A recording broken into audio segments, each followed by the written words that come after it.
Hello friends, টেক্সারিং online চ্যানেলে আপনাদের সকলকে জানাই স্বাগতম। আজ ইতিমধ্যেই মোদী সরকার এবং মমতা সরকারের তরফ থেকে গোটা দেশ এবং রাজ্য জুড়ে বেরিয়ে এসেছে একদম 40টি বিরাট বড়সড় আপডেট। একদিকে এখনও চলছে সন্দেশখালী কাণ্ডে রাষ্ট্রপতি শাসন জারি হবার আশঙ্কার মধ্যেই এবার স্বরাষ্ট্রমন্ত্রী অমিত শাহের তরফ থেকে ঘোষণা করা হলো আজ আরও এক বিরাট ভয়ঙ্কর আইন। সরাসরি মুখ্যমন্ত্রী মমতা বন্দ্যোপাধ্যায়কে নিশানা করে তৃণমূলের এজেন্ডা ফাঁস করে দিলেন অমিত শাহ। অপরদিকে আবার সন্দেশখালীর একাধিক তৃণমূল নেতাকে গ্রেপ্তার করার পর আজ আরও এক বিভীষিকার রাতের ভয়ানক ঘটনা রহস্য সামনে আনলেন সন্দেশখালীর গ্রামবাসীরা। দেওয়াল ফুটো করে দেখা হতো কোন মহিলা শুয়ে আছে। সন্দেশখালীর একের পর এক রাতের সেই ভয়াবহ ঘটনা একের পর এক ফাঁস হচ্ছে গোটা রাজ্য রাজনীতিতে। যদিও অন্যদিকে মুখ্যমন্ত্রী মমতা বন্দ্যোপাধ্যায় আজ আরও একবার মুখ খুললেন সন্দেশখালীর ঘটনা নিয়ে। তিলকে তাল করা হচ্ছে, আর এর পিছনে বিজেপির হাত রয়েছে বলে ভয়ানক গোপন এজেন্ডা ফাঁস করে দিলেন রাজ্যের মুখ্যমন্ত্রী। যদিও এইদিকে গোটা রাজ্যবাসীর জন্য মুখ্যমন্ত্রী মমতা বন্দ্যোপাধ্যায় এখনও উন্নয়নের ধারা অব্যাহত রেখেছেন। আজ ফের বীরভূমের সভা থেকে লক্ষ্মীর ভাণ্ডার প্রকল্পের 1000 টাকা করে বর্ধিত ভাতা কবে থেকে রাজ্যের সাধারণ মানুষ তাদের ব্যাংকের অ্যাকাউন্টে পাবেন সেই দিনক্ষণ বদল করে নতুন ডেট জানালেন মুখ্যমন্ত্রী মমতা বন্দ্যোপাধ্যায়। অন্যদিকে আবার শয়ে শয়ে যখন কেন্দ্র সরকার আধার কার্ড বাতিলের চিঠি পাঠাচ্ছে বাড়ি বাড়ি, ঠিক তখনই মুখ্যমন্ত্রী মমতা বন্দ্যোপাধ্যায় জানালেন যদি আপনার কাছে আধার কার্ড বাতিলের এই চিঠি আসে তাহলে আপনাকে কি করতে হবে।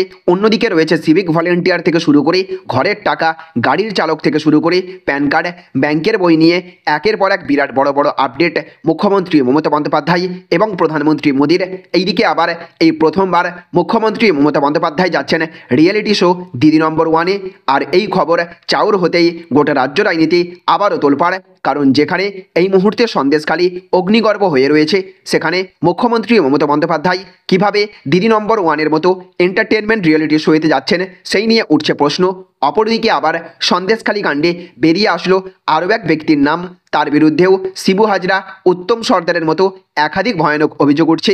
আজকের ভিডিওতে এই সমস্ত বিষয় নিয়েই থাকবে বিস্তারিত আলোচনা। আর আলোচনা শুরু করার পূর্বে প্রথমেই আমরা চোখ রাখবো আজকের অতি গুরুত্বপূর্ণ বেশ কয়েকটি তাজা হেডলাইন্সের দিকে। তো দেখুন, আজকের হেডলাইন্সে বলা হচ্ছে সুতো ছাড়ছে, আরাবুলের গ্রেপ্তারি নিয়ে মমতার মন্তব্যে কিসের ইঙ্গিত জানবো। বিজেপির কর্মীদের ওপর সন্ত্রাস চালাচ্ছে তৃণমূল, বিজেপির জাতীয় বৈঠকে সন্দেশখালী নিয়ে গর্জে উঠলেন অমিত শাহ। আধার লিঙ্ক কেটে দিলেই আমাদের জানান, ভয় পাবেন না, আমি আছি, মন্তব্য মমতার। আগামী 100 দিন উৎসাহ নিয়ে কাজ করতে হবে, প্রতিটি ভোটারের কাছে পৌঁছতে হবে। লোকসভা নির্বাচনের আগে জয়ের মন্ত্র দিলেন প্রধানমন্ত্রী মোদী। বদলে গেল নিয়ম, এবার নিজের জমি না হলেও করা যাবে বাড়ি, বড় ঘোষণা রাজ্যের। তরুণ প্রজন্ম কেষ্টকে ভোলেনি, বীরভূমের মঞ্চ থেকে আবার অনুব্রতের পাশে দাঁড়ালেন মমতা। সন্দেশখালীর 4টি এলাকা থেকে উঠল 144 ধারা, রইল বাকি 15টি। শিবুর 8 দিনের পুলিশি হেফাজত। ভোটের আগেই পরপর 3 মাসের জন্য মোদীকে চাইছে বিদেশ, প্রথম এত বড় দাবি। কেউ কেউ তিলকে তাল করছেন, কেষ্টগড় থেকে ফের সন্দেশখালী নিয়ে মুখ খুললেন মমতা। মা শারদার সঙ্গে মুখ্যমন্ত্রীকেও অবমাননা, সরব এবার তথাগত। দেওয়াল ফুটো করে দেখা হলো কোন মহিলা শুয়ে। শিবুর গ্রেপ্তারির পরে সন্দেশখালীতে সবচেয়ে বিভীষিকার রাত। ভোটের মাসে লক্ষ্মীর ভাণ্ডার বন্ধ, ঘোষণা মমতার। টাকা লেনদেনে সাবধান, এই 5 ক্ষেত্রে নোটিশ ধরাতে পারে ইনকাম ট্যাক্স ডিপার্টমেন্ট। শয়ে শয়ে বাতিল আধার কার্ড, বাড়ি বাড়ি যাচ্ছে ইউআইডিআই এর চিঠি, আপনি পেলে কি করবেন জানবো। কেষ্টর পাশে দাঁড়িয়ে ইন্দিরা গান্ধীর ইমার্জেন্সি সময়ের কথা মনে করালেন মমতা। আধার কার্ড থাকুক বা না থাকুক, আমরা আমাদের পরিষেবা চালিয়ে যাব, আশ্বাস মুখ্যমন্ত্রীর। আধার কার্ড বাতিল হলে সঙ্গে সঙ্গে জানান, বিশেষ পোর্টাল চালুর ঘোষণা মুখ্যমন্ত্রীর। বাংলার ভাগের কেরোসিনের বরাদ্দ 3/4 কমিয়ে দিল কেন্দ্র সরকার। ভোটের আগে আধার কার্ড বাতিল, অভিযোগ মমতার, প্রয়োজনে বিকল্প ব্যবস্থার ঘোষণা। শিবিরের নির্দেশ অভিষেকের, ডায়মন্ড হারবারে নথিভুক্ত 16,000। কোন মেয়েটির গতর কেমন, কোন বধূটির বুক, সন্দেশখালী নিয়ে লেখা কবিতায় শোরগোল। মহিলা সিভিক ভলেন্টিয়াররা তাদের স্বামীর জেলায় পোস্টিং নিতে পারবেন, বিজ্ঞপ্তি নবান্নের। সোমবার থেকে আবহাওয়ার বিরাট ভোলবদল, পশ্চিমী ঝঞ্ঝার প্রভাবে ঘনিয়ে আসছে দুর্যোগ। থোতা মুখ ভোতা করে দেব, আধার কার্ড বাতিল ইস্যুতে বিজেপি সরকারকে আক্রমণ মমতার। মে মাস নয়, কবে থেকে মিলবে লক্ষ্মীর ভাণ্ডারের 1,200 টাকা, নয়া ঘোষণা মুখ্যমন্ত্রীর। অভিষেক বন্দ্যোপাধ্যায় মুখ্যমন্ত্রী, ঘোষণা হয়ে গেল। রাজ্যে 3 মেডিকেল কলেজ উদ্বোধন মমতার, প্রচুর সরকারি সাহায্য সিউড়িতে, বড় ঘোষণা মমতার। সন্দেশখালী কাণ্ডে হাত আছে দিলীপ মল্লিকের, শিবুর অভিযোগের পর দীপিকার মন্তব্যে নয়া জল্পনা। আরও সস্তা হচ্ছে গাড়ি চালানোর খরচ, ট্যাক্স নিয়ে নতুন ঘোষণা রাজ্যের পরিবহন মন্ত্রীর।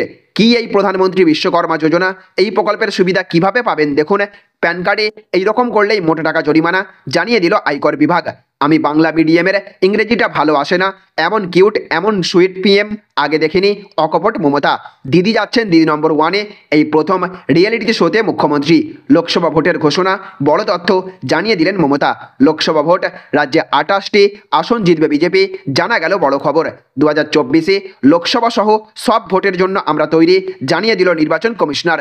লোকসভা নির্বাচনে নতুন দলে লড়াই দেখবে বাংলা, চাপ বাড়বে তৃণমূলের। তো এই সমস্ত হেডলাইনগুলি ছাড়াও রয়েছে মমতা সরকারের তরফ থেকে এই মুহূর্তে আরও একটি বড় ঘোষণা, তাই অবশ্যই মনোযোগ সহকারে সারাদিনের অত্যন্ত গুরুত্বপূর্ণ খবরগুলি একটা ভিডিওতেই দেখে নিন।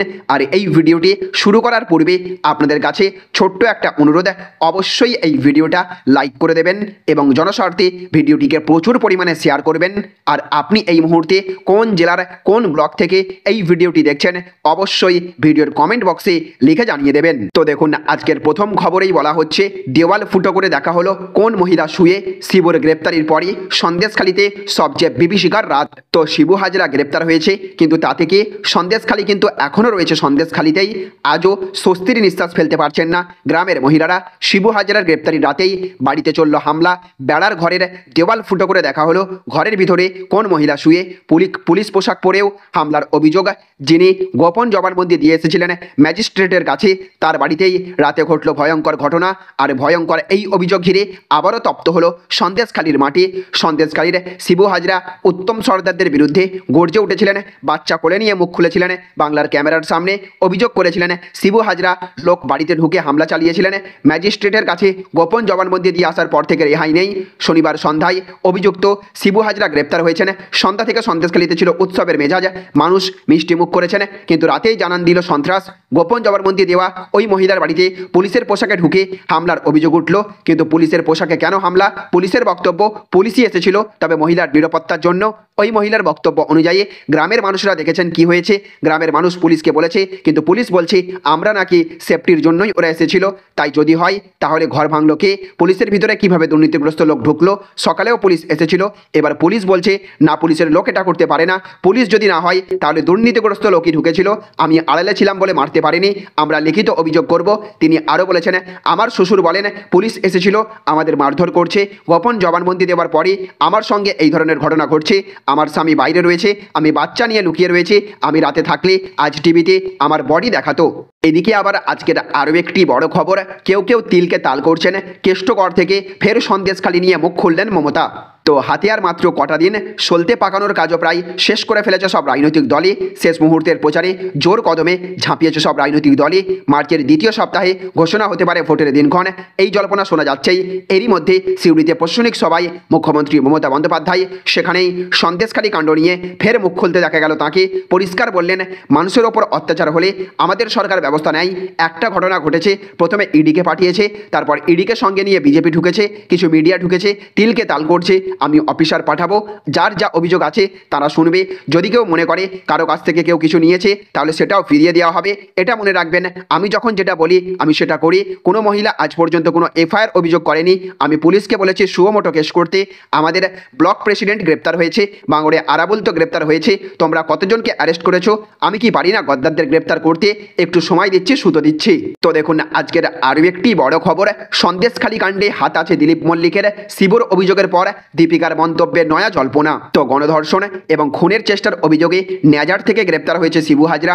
সন্দেশখালী এবং জেলিয়াখালীতে শিবু হাজরার সম্পত্তি নষ্টের ঘটনায় নাম জড়িয়ে তৃণমূল নেতা দিলীপ মল্লিকের। সন্দেশখালীতে অশান্তি পাকানোর ঘটনায় দিলীপ মল্লিকের হাত আছে বলে অভিযোগ করেছিলেন শিবু হাজরা। দিলীপ মল্লিক বিজেপি না, নাকি দিলীপ মল্লিক টিএমসির লোক? এবার সেই দিলীপ মল্লিক সম্পর্কে ইঙ্গিতপূর্ব মন্তব্য সন্দেশখালী 2 নম্বর পঞ্চায়েত সমিতির কর্মাধ্যক্ষ দীপিকা পোদ্দারের। সন্দেশখালী 2 নম্বর পঞ্চায়েত সমিতি কর্মাধ্যক্ষ দীপিকা পোদ্দার বলেছেন, আমার মতে দিলীপ মল্লিক বলা হচ্ছে উনি বিজেপি করেন। আমি তো ঠিক জানি না যে উনি কি করেন কি করেন না, তবে উনি আমাদের সঙ্গে আমাদের পার্টিটা নিষ্ঠাভাবেই করতেন। এখন ভেতরের খবর আমি তো বলতে পারবো না, আমি নিজের কথা বলতে পারবো, অন্য কে কি করবে আমার পক্ষে তো বলা সম্ভব নয়। অনেক দিন হয়ে গেছে, 7-8 মাস ঠিকই বলেছেন। মাঝখানে আমরা ওনাকে দেখিনি, উনি আসেনও না কোনো পার্টির কাজে। যেহেতু উনি চলে গেছেন, ওনার প্রতি অভিযোগ হয়েছিল উনি বিজেপি করছেন, কিন্তু আমরা যতদূর জানি উনি বিজেপি না, উনি টিএমসিরই লোক। এদিকে আবার আজকের আরও একটি বড় খবর, আধার লিঙ্ক কেটে দিলেই আমাদের জানান, ভয় পাবেন না, আমি আছি। তো রাজ্যের বিভিন্ন জায়গার মানুষের কাছে আধার কার্ড বাতিলের চিঠি আসছে। এই নিয়ে কেন্দ্রের বিরুদ্ধে ফের তোপ দাগলেন মমতা বন্দ্যোপাধ্যায়। কয়েকদিন আগেই বর্ধমানের জামালপুরে কয়েকজনের আধার বাতিলের চিঠি এসেছে রাঁচি থেকে। নদিয়ার কৃষ্ণগঞ্জেও এইরকম চিঠি পেয়েছেন কয়েকজন। সবাই এখন অথয় জ্বলে অচল আধার নিয়ে কি করবেন ভেবে পাচ্ছেন না। সিউড়ির সবাই এই নিয়ে সরব হলেন মমতা বন্দ্যোপাধ্যায়। মমতা বন্দ্যোপাধ্যায় বলেছেন, আমার কাছে খবর আছে অনেকের আধার লিঙ্ক কেটে দেওয়া হচ্ছে। জামালপুরে 50 জনের কাটা হয়েছে, বীরভূমে কাটা হচ্ছে, উত্তর 24 পরগনাতেও কাটা হচ্ছে, দক্ষিণ 24 পরগনাতেও কাটা হচ্ছে, নর্থ বেঙ্গলেও কাটা হচ্ছে। প্রথম বলছিল আধার না হলে চোখে আধার দেখবে, তোমার ব্যাংকের অ্যাকাউন্ট হবে না, তুমি কোনো সুযোগ পাবে না, কোনো অধিকারে তুমি কাউকে কিছু না জিজ্ঞাসা করে তাই আধার কার্ড কেটে দিচ্ছ, এবং ভোটের আগে তারা যাতে ব্যাংক থেকে টাকা না পায়, রেশন না পায়, লক্ষ্মীর ভাণ্ডার না পায়, তার জন্য এইসব চক্রান্ত করা হচ্ছে। স্পষ্ট বলে যাচ্ছে রাজ্যের কোনো প্রকল্প আধারের জন্য বন্ধ হবে না। আর যে কাজটা দিল্লি করছে তাতে ওদের থোতা মুখ ভোঁতা করে দেব। প্রথমে বলবে আধার কার্ড করো, না হলে স্কুলে ভর্তি হতে পারবে না। আধার করবে, রেশন কার্ড করবে, কোভিড কার্ড করবে, জন্ম মৃত্যুর কার্ড করবে। কার্ডগুলোকে কি গলায় ঝুলিয়ে রাখবে, তারপর কার্ডগুলো বাতিল করে দেবে। আপনাদের বলছি ভয় পাবেন না, আমি আছি। বাংলার কোনো প্রকল্পকে আধারের সঙ্গে যোগ করতে দেব না। সাবধান, আবার এনআরসি করার চক্রান্ত হচ্ছে। ক্যাকা করতে শুরু করেছে। আবার 1 মাসের মধ্যে ভোট ঘোষণা হবে, তার আগেই ভোটার লিস্ট থেকে নাম কাটার চেষ্টা হচ্ছে। এদিকে আবার আজকের আরও একটি বড় খবর, মে মাস নয়, কবে থেকে মিলবে লক্ষ্মীর ভাণ্ডারের 1200 টাকা, নয়া ঘোষণা মুখ্যমন্ত্রীর। তো পশ্চিমবঙ্গ রাজ্য সরকারের তরফ থেকে রাজ্যের মহিলাদের দেওয়া লক্ষ্মীর ভাণ্ডারের টাকা আগেই বাড়ানোর ঘোষণা করেছে সরকার। এবার সেই বর্ধিত লক্ষ্মীর ভাণ্ডারের টাকা অর্থাৎ 1200 টাকা কবে থেকে রাজ্যের মহিলারা পাবেন সেই ঘোষণা করতে দেখা গেল মুখ্যমন্ত্রী মমতা বন্দ্যোপাধ্যায়কে।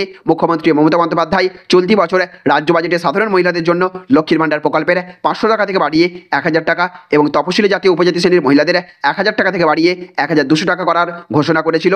এবার বর্ধিত লক্ষ্মীর ভাণ্ডারের এই টাকা মে মাস থেকে পাওয়া যাবে এমনটাই শোনা যাচ্ছিল। তবে মুখ্যমন্ত্রী মমতা বন্দ্যোপাধ্যায় সিউড়ির মঞ্চ থেকে যা জানালেন তাতে মে মাস পর্যন্ত অপেক্ষা করতে হবে না, তার আগেই বর্ধিত লক্ষ্মীর ভাণ্ডার প্রকল্পের টাকা পেতে শুরু করবেন রাজ্যের মহিলারা। রাজ্যের মহিলাদের ব্যাংকের অ্যাকাউন্টে এপ্রিল মাস থেকেই বর্ধিত লক্ষ্মীর ভাণ্ডার প্রকল্পের টাকা ঢুকতে শুরু করবে। তো দেখুন আজকের আরও একটি বড় খবর, দিদি যাচ্ছেন দিদি নম্বর 1-এ, এই প্রথম রিয়েলিটি শোতে মুখ্যমন্ত্রী। তো সব ঠিক থাকলে আগামী 21শে ফেব্রুয়ারি রচনা বন্দ্যোপাধ্যায়ের দিদি নম্বর 1-এর সেটে দেখা যাবে বাংলার দিদি তথা মুখ্যমন্ত্রী মমতা বন্দ্যোপাধ্যায়কে। 21 তারিখ ডুমুরজলা স্টেডিয়ামে দিদি নম্বর 1-এর সেটে থাকবেন মুখ্যমন্ত্রী মমতা বন্দ্যোপাধ্যায়।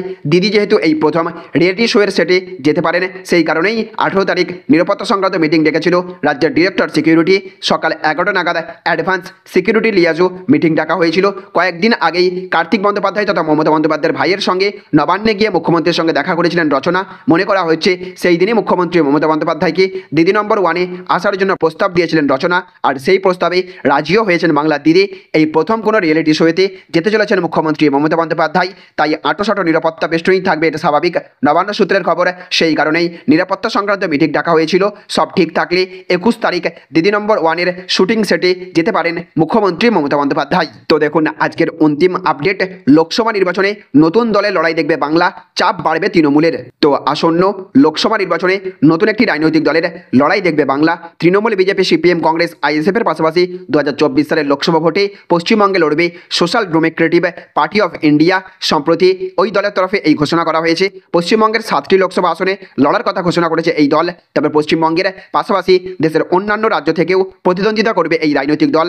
মোট 60টি লোকসভা আসনে লড়াইয়ের কথা ঘোষণা করেছে এসডিপিআই। লোকসভা নির্বাচনের জন্য প্রস্তুতি শুরুর কথাও জানিয়ে দিয়েছে এই দলটি। Social Democratic party of India পশ্চিমবঙ্গের কোন কোন আসনে লড়বে তার ঘোষণা করেছে। উত্তর কলকাতা, দক্ষিণ কলকাতা এবং যাদবপুর আসনে লড়াইয়ের করবে এই দল। অধীর চৌধুরীর নির্বাচনের ক্ষেত্র বহরমপুর লোকসভা আসনের পাশাপাশি জঙ্গিপুর, মুর্শিদাবাদ এবং মালদা দক্ষিণ আসনেও লড়বে এই রাজনৈতিক দল। তাহলে ফ্রেন্ডস বুঝতে পারলেন, এই ছিল আজকের কয়েকটি গুরুত্বপূর্ণ আপডেট। এই ভিডিওটি আপনাদের যদি ভালো লেগে থাকে তাহলে অবশ্যই ভিডিওটিতে এক্ষুনি একটা লাইক করবেন এবং অবশ্যই ভিডিওটিকে রাজ্যের সমস্ত মানুষের কাছে শেয়ার করে সকলকে জানার সুযোগ করে দেবেন। ভালো থাকবেন, সুস্থ থাকবেন। Thank you friends, thank you for